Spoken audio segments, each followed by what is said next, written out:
Raw, uncut, and unapologetic. Welcome to Men Talking Mindfulness.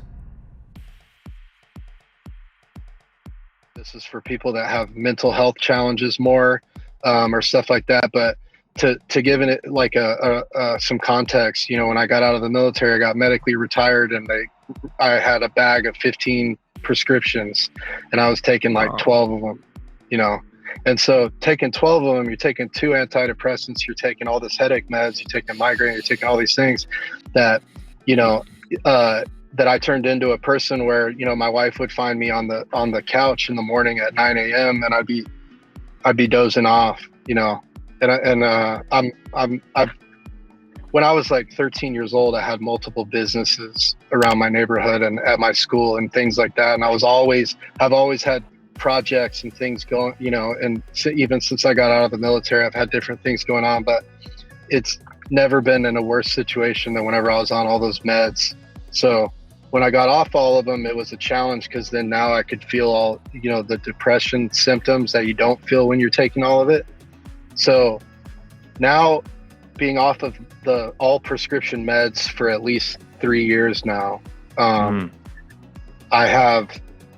I literally go to sparring and I go to MMA training, and I go and I do jujitsu training with pro fighters, where I know that there's no way I'm going to win. They're all going to beat me and they're going to mop me around the floor. But I need that going into a situation where where I'm going to lose over and over, and I'm going to have to, it's such a win for me leaving that thing.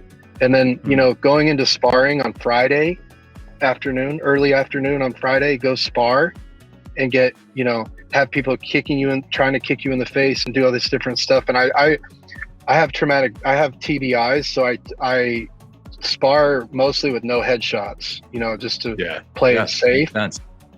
But the feeling of sparring and having people coming after you like that doing that on a Friday afternoon, it sets me up for success for my whole weekend, Yeah. And then, there you go.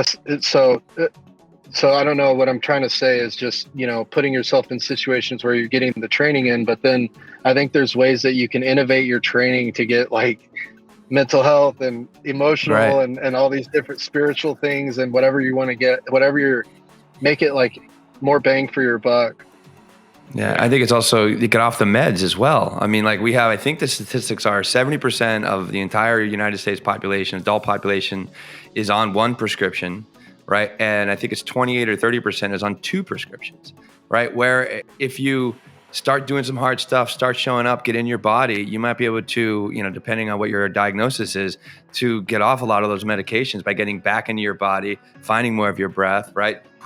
Challenging yourself to do hard things. And through that challenge, understanding what it means to feel good about yourself in that flow state. I don't know. It's just I feel it's awful how many of our citizens are on prescription drugs, and they don't need to be if they would just go out for a walk, go out for a run, get on the treadmill, go for a swim, do some cold plunging, understand your breath, do some meditation. All those things I just mentioned can help to change over time, and maybe get you off prescription drugs completely. I mean, it's just I don't know. It's just very disheartening for me which ties when we have the ability to do it.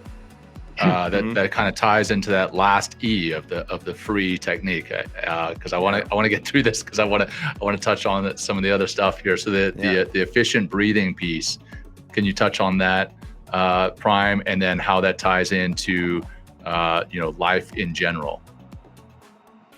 Yeah, so efficient breathing with our, we talked about our minds getting away from us, and then the way that we can control our minds and kind of assume cognitive control, or get back in the driver's seat, is through breath. So it's I'm like, oh, I don't know what's happening. I'm resistant. I don't like this, and and my mind your mind is going to frame things as good or bad, but that's not life, and it's going to try to it's going to try to survive. Your mind is going to try to assign meaning. It's going to try to survive. It's going to try to predict things that are going to be dangerous for you and all these things.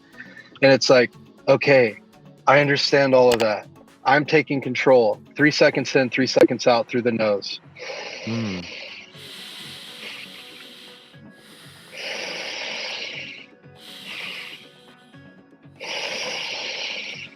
And now I notice that I'm in control, that I'm controlling it. And now I've assumed top-down control. And then now I'm in control. What's next? Listen to the full episode on our podcast, Men Talking Mindfulness, or watch it here on YouTube. Thanks for checking us out. mentalkingmindfulness.com. Peace.